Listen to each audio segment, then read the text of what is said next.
This segment of the news is brought to you by Sun Oil Limited. Welcome back. Another stateless Bahamian is threatening to sue the government. Bahamian-born Daheen Nonard is seeking to bring a judicial review against the Prime Minister, Attorney General Carl Bathel, Immigration Minister Brent Simonet, the Board of Immigration, as well as Director of Immigration Clarence Russell. The matter is born out of what Ms. Nonard claims is a failure to determine her 2013 application to be registered as a Bahamian citizen. It's also to support her claim for damages for misfeasance in public office. The 23-year-old was born in the Princess Margaret Hospital on July 11, 1995 to Haitian parents. However, at 15, she was issued a certificate of identity indicating that her nationality is Haitian. At 18, she applied for citizenship, but 4 weeks after doing so, was told to submit additional documents, which Ms. Nonard claimed she did. In 2014, before her 19th birthday, she was interviewed and told she had scored a C. According to Ms. Nonard, she was then told to wait to be contacted by immigration after the file heads to cabinet. That was 5 years ago. Since then, there has reportedly been no communication about the status of her application. Ms. Nonard claims she has suffered much not having citizenship. Her constitutional rights have been abused as she's been harassed by immigration officers, falsely arrested and imprisoned at the Carmichael Road Detention Center, mercilessly beaten and tortured. Her dreams of furthering her education and becoming a Defense Force officer dashed. An NIB smart card denied, blocked from opening a bank account, her life on hold. And Ms. Nonard said to be one of thousands in the same position.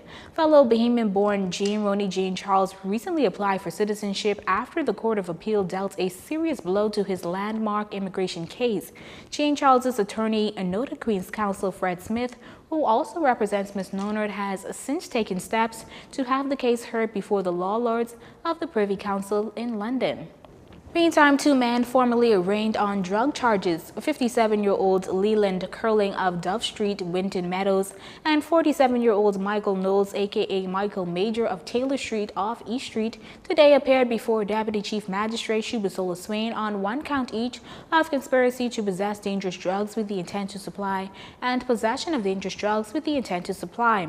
The court heard how on Tuesday, November 6th, here in New Providence, being concerned together and with others, the two conspired to possess and were found with a quantity of drugs, namely Indian hemp, with the intent to supply. Police reports indicate that after 1 o'clock Tuesday morning, the duo's 15-foot gray and white skiff was intercepted 50 miles south of the capital. Upon spotting the officers, the men threw 2 crocus bags into the water. Police say the marijuana weighed 90 pounds, a value of $90,000. Both men pleaded not guilty to both counts. They were not granted bail. Curling and Knowles were remanded to the Bahamas Department of Corrections until February 12, 2019 at 10 a.m. The men were represented by attorneys Dion Smith and Alex Morley. And the family needs your help finding their loved one. Anthony Tony Minus has been reported missing. The 73-year-old's Golden Isles Road resident is dark brown and slim build.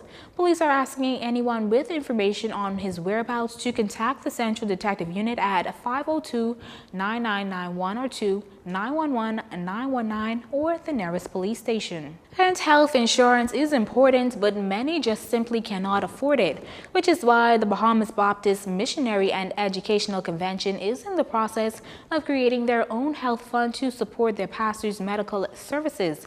This comes after the NHIA proposed a 2% tax to fund universal health care. Convention President, the Reverend Dr. Lloyd Smith, argues that the people are all taxed out, and Bishop Michael C. Simonet agrees. There's a burden on the people.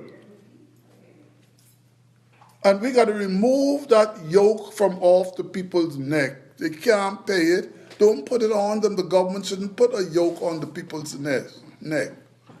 They can't pay. The same people who come to pay the tithes on Sunday, the same people got to go to the food market through the week to buy groceries to feed their family. Same people.